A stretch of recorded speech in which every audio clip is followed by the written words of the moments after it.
One of the key tenets to being well, wellness, and our program One Day to Wellness is moving throughout the day, being active all day long. I call this every movement matters. Now, we think of movement a lot of the time as going to the gym, putting on our gym clothes, working out for an hour, and then taking a shower, going back to our sedentary lives. We think that 1 hour a day is going to be the key to wellness and as it relates to movement. Well, that's not true. We need to be moving all day long.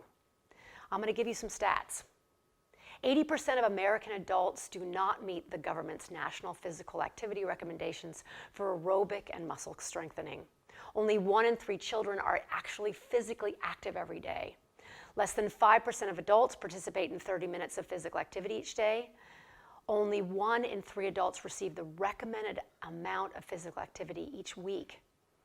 Only 35 to 44% of adults 75 or older are physically active at all. And 28 to 34% of adults ages 65 to 74 are also physically active. The President's Council on Fitness, Sports, and Nutrition say more than 80% of adults do not meet the guidelines for both aerobic and muscle strengthening activity. And more than 80% of adolescents do not get enough aerobic physical activity to meet the guidelines for youth, sport, and fitness. Children now spend more than 7.5 hours a day in front of a screen. Now that could be TV, that could be computers, and that can be video games. Only about 1 in 5 homes have a park within a half-a-mile radius, and the same number of fitness and recreation centers within that distance. Only 6 states require physical education in every grade, K through 12. Nearly 1/3 of high school students play video games or computer games for 3 or more hours on an average school day. And the worst thing is, we sit. We sit for hours at a time. We think that going to the gym is going to be the panacea for health. However, moving throughout the day matters more. When you sit too long, you're worsening your mental health. You have a higher risk of death from heart disease and other causes, and a higher risk of being disabled. The new studies add even more weight to the earlier research suggesting that too much sitting is bad, even if you get regular exercise. So I'm here not to say work out. I'm here to say work in.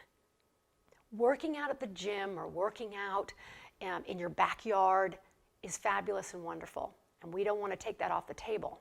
However, we want to say every movement matters. So we say, don't work out, work in. What working in does is it creates movement throughout the day that doesn't disrupt your day. When you work in, you're working into your life. You're thinking about all the cracks in your day that you could be standing, you could be moving, you could be shifting, you could be walking. You could be walking and talking.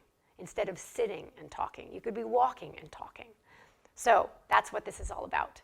I'm going to be sharing with you ways that you can easily implement working in into your day. So it's not a going out of your way to work out, it's bringing that movement in, working in. So what's keeping us from being physically active? Well, we know that we have been told for years and years that you need 1 hour to dedicate each day to your fitness. We know through research studies now that's not true. Less actually can be more. Little bouts of movement and exercise throughout your day cumulatively adds up to more than just 1 hour at the gym because you are continually moving throughout the day. No time. Lots of people say, actually most people that don't work out say the number one reason they don't work out is they don't have time. Look at your schedule. Open your schedule book and look inside. We schedule everything. We schedule our meetings, we schedule our children's activities, we schedule our meals. However, we put working out sometimes on the back burner. Oh, I'll get to it later in the day. I'll get to it later in the day. And we think that we need to dedicate 1 hour to working out. So as the day progresses, more stuff happens. And it gets more and more to the back burner, and then it falls off the table completely. So then we say at the end of the day, I didn't work out today, I feel lousy.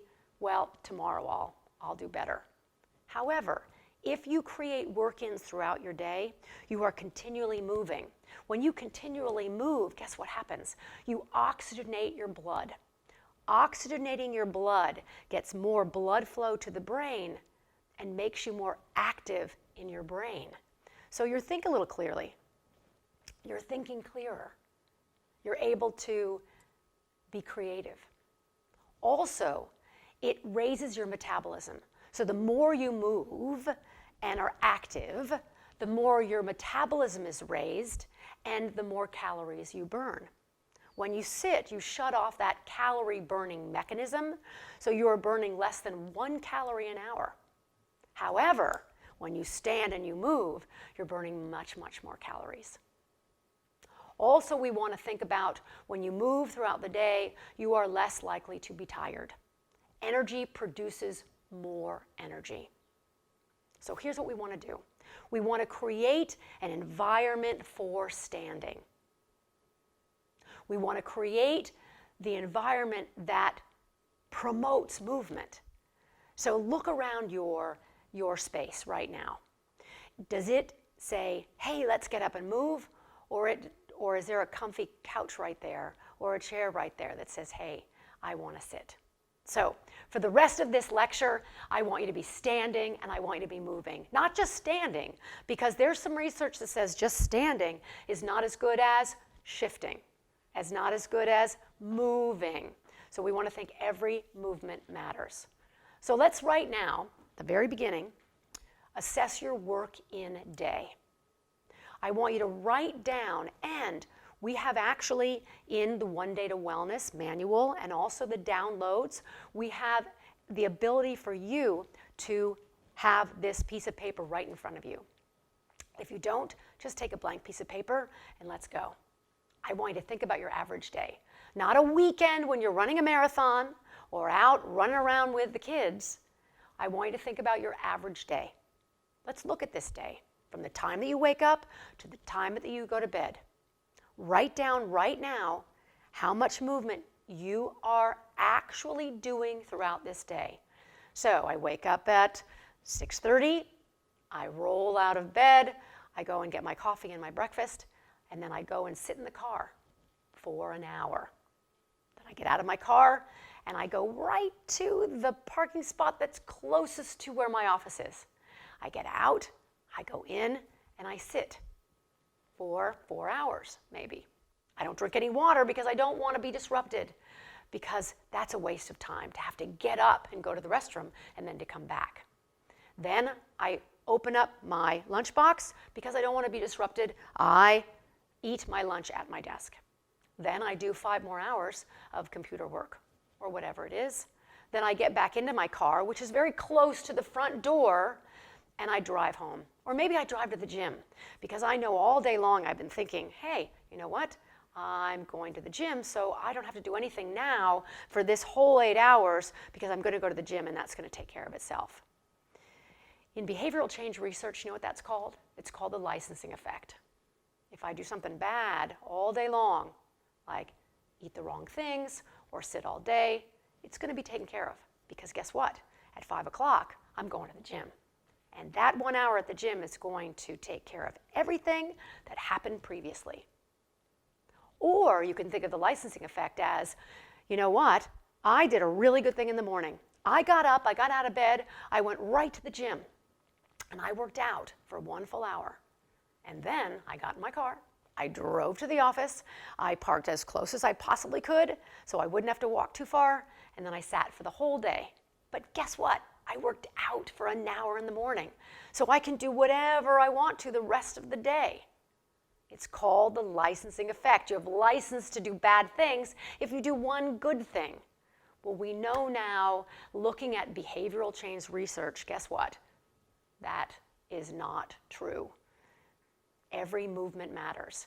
Every thought matters. So if you can create movement throughout the day and also go to the gym, wow, you really are doing a good thing. So you've created your metabolic profile, we call it. It's a fancy term for what do you do all day. So take a look at it. Let's take a look at it together. If you see spots in your day, periods in your day when you are only working out, or when you're, let's just say you're sitting for an hour and not getting up, not moving, we need to readjust your metabolic profile. So every time that you see that you're being idle for an hour or more, then you need to highlight that and you need to put something in there.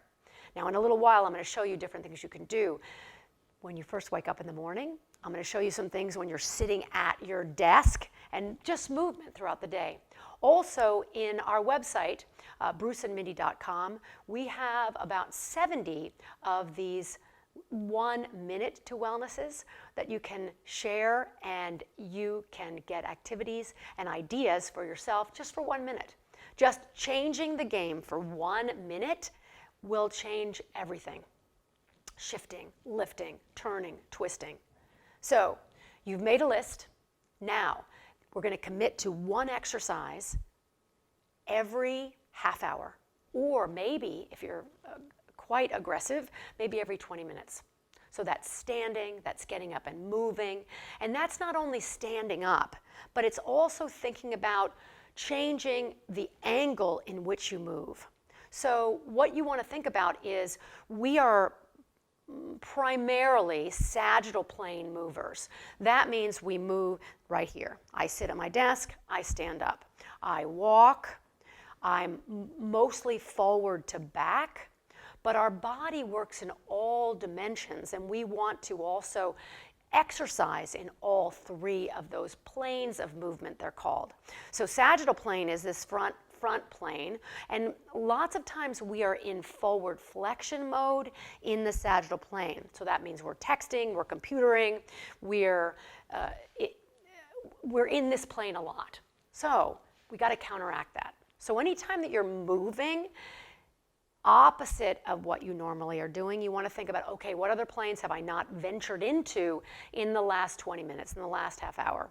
So let's think about frontal plane. Frontal plane is anything that you do side to side. So your legs can go out to the side, your arms can go out to the side, your head and your shifting of your torso can go out to the side. So if you are sagittal plane, you're on the computer, it's been about 30 minutes, guess what? You get up, and it's not just get up and then sit down again. It's get up and shift in another plane of movement. So in that frontal plane, going side to side. We also have a plane of movement called the transverse plane, which is really important to move, and that's twisting. That's anything that twists your body. We have an internal core called the transverse core, which anytime that you twist around, you're strengthening your back. And lots of times when we are idle, our back starts to hurt because we're only working in this flexed forward position in the sagittal plane. When you add fluid and movement around and change the fascia and change the lines of movement, then you are going to really enable your body to be more mobile. So you want that. You want to think about mobility. You want to think about moving in this way. Also, think about when you eat. When you eat, your body is trying to digest its food, and you want to think after you eat your food, you should go for a walk. Because if you are eating your food and then just going back to sitting, it's very hard on your body. So you want to get your body flowing and going, and so after every meal, go take a walk. So here are 10 tips how to create more movement throughout the day. And I have to tell you, you've heard some of them before. You've heard actually a lot of them before. But I want you to commit to yourself to actually do them this time. So, for example, the first one is take the stairs whenever possible. How many times have you heard that? But being mindful and being thoughtful about your choices and what you do and how much movement you create through your day, before you look at that elevator, look where the stairs are. Bruce and I do this all the time. So we'll go to a restaurant and we will, and the restaurant is on the 5th floor, or maybe our hotel room is on the 5th floor, and we don't go right to the elevator. we look for the stairs because that's an opportunity to create more movement into our day. We've been in New York City when our hotel room was on the 34th floor, and people think we're absolutely crazy. But just think, when you create those moments of movement in your day, then you don't have to then say, oh, I have to go to the gym and work out, because you really don't. When you create movements throughout the day, all those are linked together, and it creates a workout for sure. So, the first one, take the stairs whenever possible. I got to tell you one more thing about that. So, I want the next time you go into the mall, I want you to take a look at, there's always the stairs up the center, and then there's always the escalator on either side. Take a look at how many people are on this escalator and how many people are actually taking the stairs. There's going to be no one on the stairs. I want you on the stairs. That's your commitment to yourself. Take the stairs. Don't do what everybody else do. Don't follow the stream. You're going to be a mover whenever possible. Okay, number 2, drink as much water as possible. Drink water, drink water, drink water. And I don't mean drink coffee, drink water. Try to get at least 8 glasses of water a day. I know that this is a cliche as well, but around 8 glasses is good for the average adult, and the more water you drink, the more you're going to have to get up and go to the restroom. I know this is a distraction from your day if you are an office worker. If you work at an office or work at a desk and you have to always get up to go to the bathroom, that's a good thing. That's not a bad thing. I spend most of my sitting time in airplanes. Guess what? When I'm on an airplane, the first thing I do is drink a whole bunch of water. So I have to get up and go to the bathroom at least every half hour. It's not a distraction, it's movement. And every movement matters. So here's a fun one. Here's number 3. When you're about to sit down, I want you to change your mind and stand up. And then sit down, and then stand up, and then sit down, and then stand up. If you do this throughout the day, do you know that you'll cumulatively probably do 100 squats? Because every time you go down and you come up, you're doing a squat. So make this a game. Every time that you go to sit down, stand up and sit down 4 to 5 times, and by the end of the day, you will cumulatively have done probably 100 squats. So that's real fun. Now this is fun. Okay, this is number 4. When waiting in line, squeeze and then unsqueeze your glutes as you're waiting in line. So do it with me right now. So squeeze your glute and then unsqueeze your glute. Squeeze your glute and unsqueeze your glute. Nobody knows that you're doing it. You're in line. You're just kind of wasting time. Maybe you're on your cell phone or whatever, but this is a way to create movement as well. Any idle time, any time that you're just hanging out, think about what movement that you can do. And don't worry what other people think of you. Who cares? Guess what? You might start a movement. You might start some glute squeezing in the aisle at the grocery store, and that's okay. So, think about when you are, this is number 5, think about when you are driving in the car. You come to a stoplight, and the last thing we should do is look down at our cell phone because that's dangerous, right? However, what you could do is you could lift your legs up and lift your legs up. These are knee lifts. So in a car, when you're sitting, you are being idle. When you stop at the red light, you could just lift your legs, or you could twist from side to side, or do something. So at every stoplight, that is your cue to create some movement during that idle time. So what I'm trying to do is look at all the times in your day that are the cracks that you could fill with movement that you haven't even thought about. Maybe, at a stoplight, what do you normally do? Nothing. So let's do something. Let's create some movement. How about this, number 6? When you're cooking dinner, turn on the dance music. Now, lots of us watch the news maybe while we're cooking dinner, or we're not doing anything but cooking dinner. But when you're cooking dinner, first of all, let's go back. Cook dinner. Cook at home. When you go out to a restaurant, and we talk about this in the other lectures, that you most likely will be eating more calories or consuming more calories, and you probably are consuming more salt, sugar, and fat than you would like, and maybe consuming a little more alcohol than you would like. So when you're cooking dinner at home, you can monitor all of the ingredients that go into your meal so you can have less salt and sugar and fat. Also, while you're cooking, it's a joyful event. Get the whole family involved and have a dance party while you are cooking. It is so much fun. If you've never done this before, this is going to just be the highlight of your entire day. Put on that dance track, have the entire family join in chopping and cooking and tasting and all of that. Then, when it comes time to eat dinner, sit and enjoy and face each other and talk. And then that's when you have your wine. So during the dance party, there's no wine.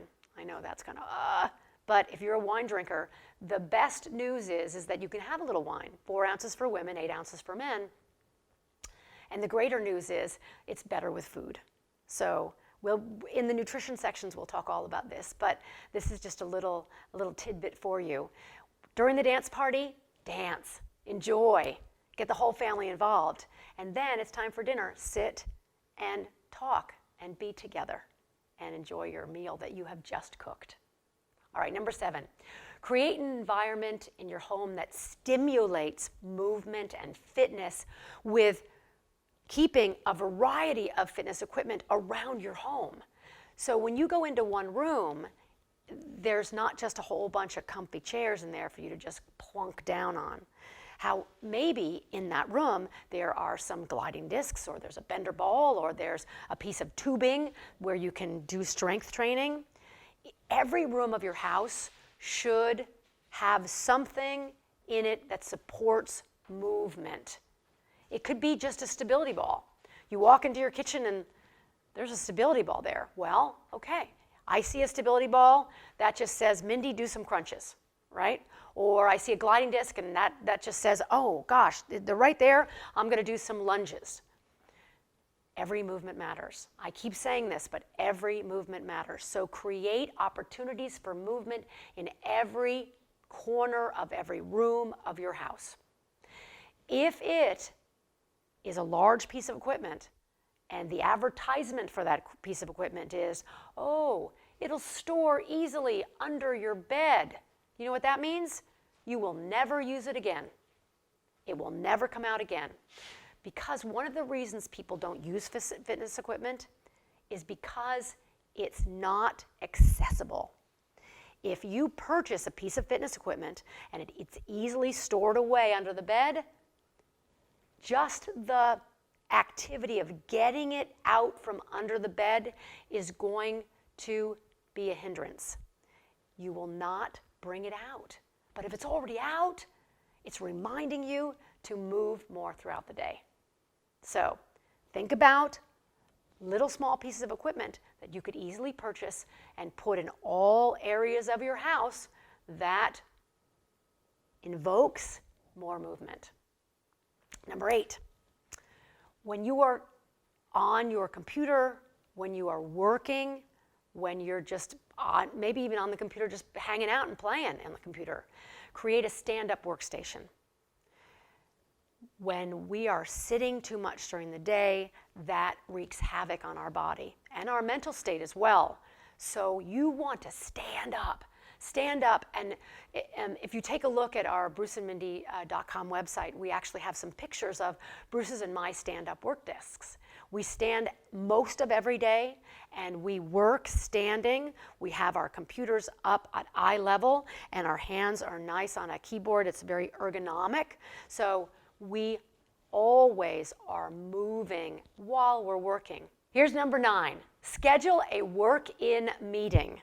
So what this does is this creates camaraderie, community, and connection with someone else that perhaps that you have a meeting that's face-to-face, seated, will say, hey, let's go for a walk. Let's walk and talk. And it makes it special. And it brings an essence of creativity and camaraderie, and it's just, and of course you're creating more movement as you do it. So that's a great way to have a walk and talk, a meeting, a movement meeting, I like to say. Okay, number 10, until you've created a habit of moving throughout the day, journal your movement. Just like at the very beginning of this lecture, I said, hey, why don't you write down all of the activity that you do throughout the day, a metabolic profile, a profile of your average day. I want you to journal. Journal your movement. So you're going to have a movement journal that you write down when you move. So then you can look over it over a day's time, a 2 days' time, and you can see if you've actually created more movement in your day. All right, those are my 10 top tips. So now let me show you in bed some of the things you can do as you are waking up. At the office, just a few moves that you can do that creates that sagittal plane, frontal plane, and transverse plane, all 3 planes of movement. And then kind of exercises anywhere, in the grocery store, in line, anywhere. It's very rare that I can actually work out for an hour because I am so busy going from conference to conference or from lecture to lecture. So I find the cracks in the day to place movement in throughout the day. Remember, every movement matters. So let's look at 3 times in the day where it's overlooked, those cracks. So the first one is when you wake up in the morning.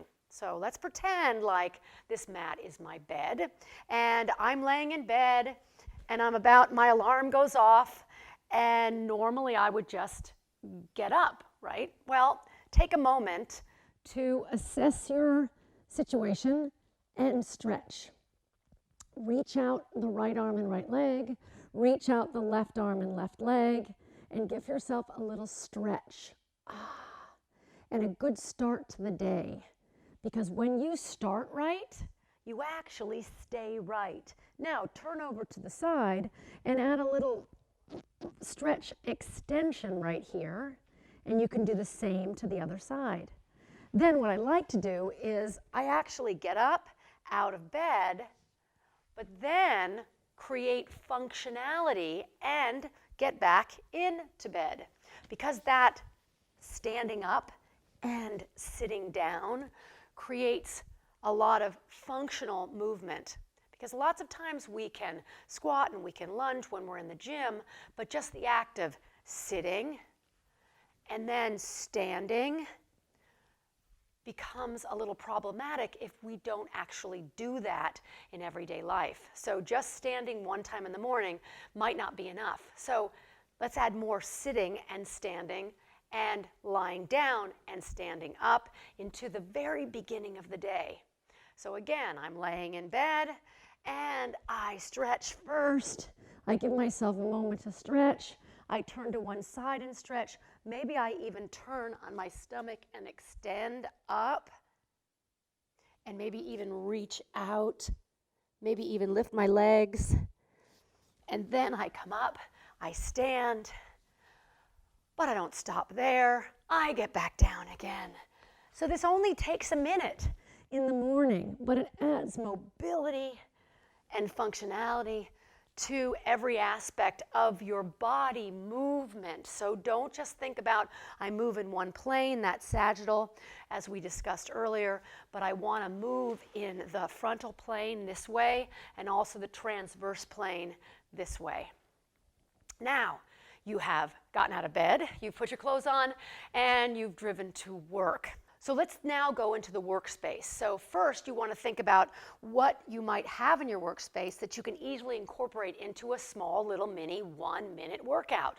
So we have the bender ball here, I have the gliding disc here, I have the ropeless jump ropes here, and I'll give you some ideas for each one, but they're all small, portable, affordable, storable. But when I say storable, I don't mean in that desk drawer way away from your view. Keep it in view, because the more your equipment, your small little tools for fitness are in view, the more you're going to be reminded to use them. Don't put them away, because if you put them away and they're out of sight, they're out of mind, right? We want them to be in your mind, so you're always creating more opportunities for movement. So let's look at our first piece of equipment, which is actually your chair. So you're sitting in your chair, and what I like to tell all my clients and students is you want to sit with dignity. You want to sit with pride, and you want to sit with energy, right? So sitting how we normally sit, you know, Americans, and we normally sit like this, slunched over. But if you look at our evolution and how we are supposed to sit, if you can sit at the edge of your chair and sit with dignity, sit upright so that you're in a stacked system.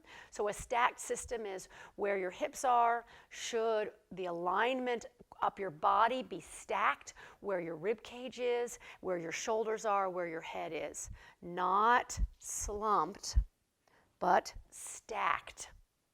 Okay, so I'm in my stacked system. My feet are on the floor, and I'm typing on my computer or I'm talking on the phone, and every 15 or 20 minutes I pull back and maybe I will do a transverse plane move. So I'll twist. So every 15 or 20 minutes I want to think, what plane of movement have I been in, and what plane of movement should I now explore?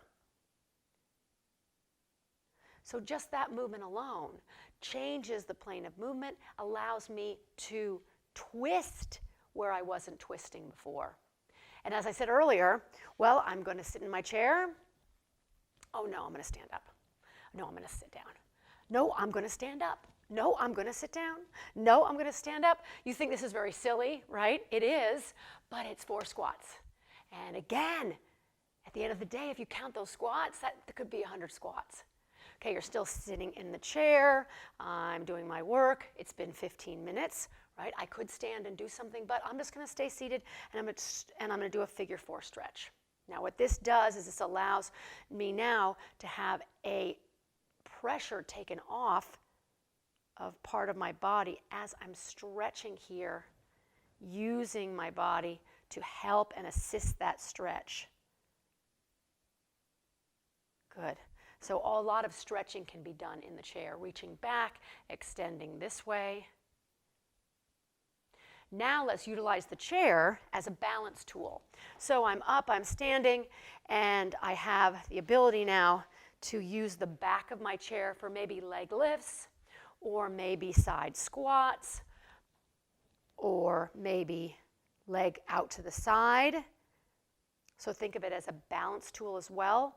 Or you can think of it as a elevation opportunity. So think about push-ups and tricep dips. Lots of times we don't want to do them in our cubicle at work because we're afraid of what people think. Well, don't be afraid of what people think, because you're going to be starting the trend. That's what you're going to be doing. What I love to do is hold on to the chair, and it has to be a sturdy chair, not a chair that has wheels on it, of course.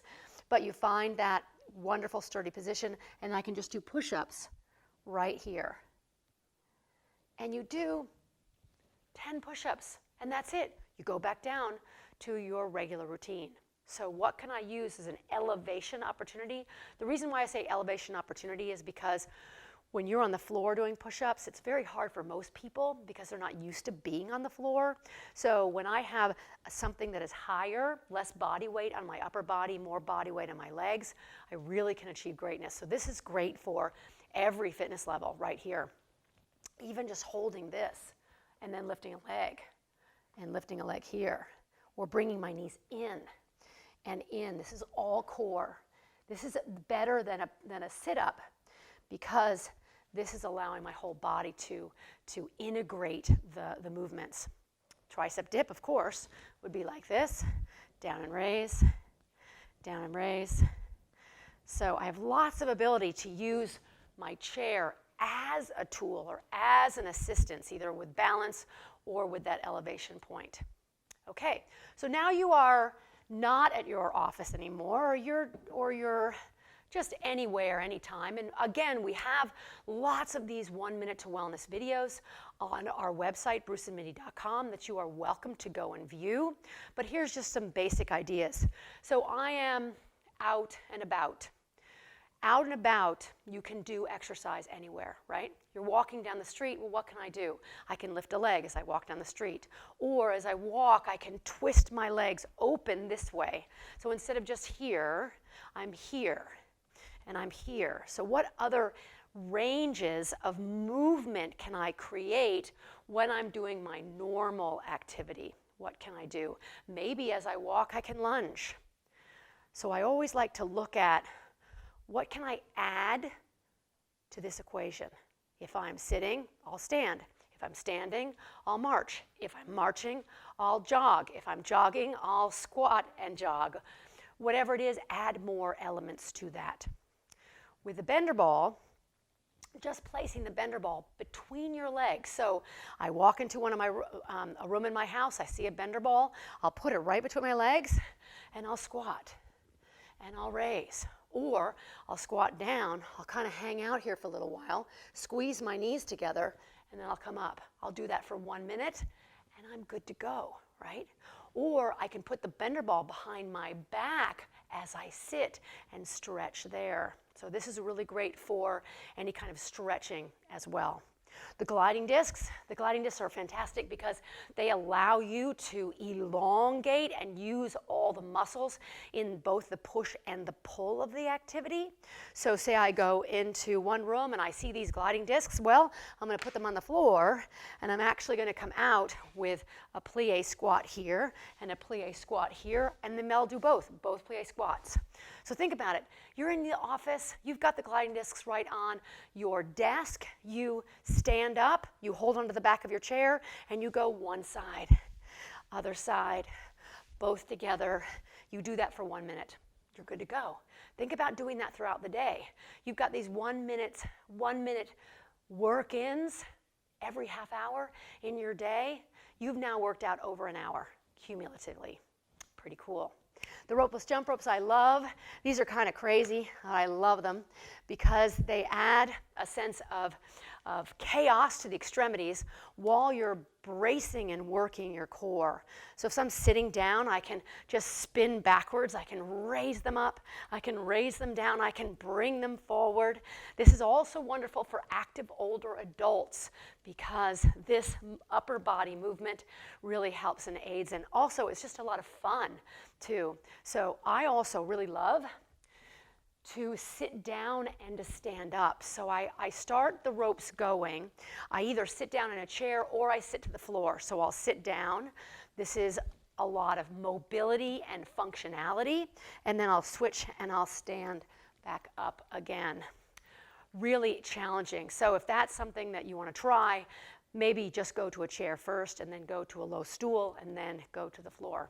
So those are just some ideas of using small equipment. Remember again, buy small equipment. Put it throughout your house. Put it in your workspace.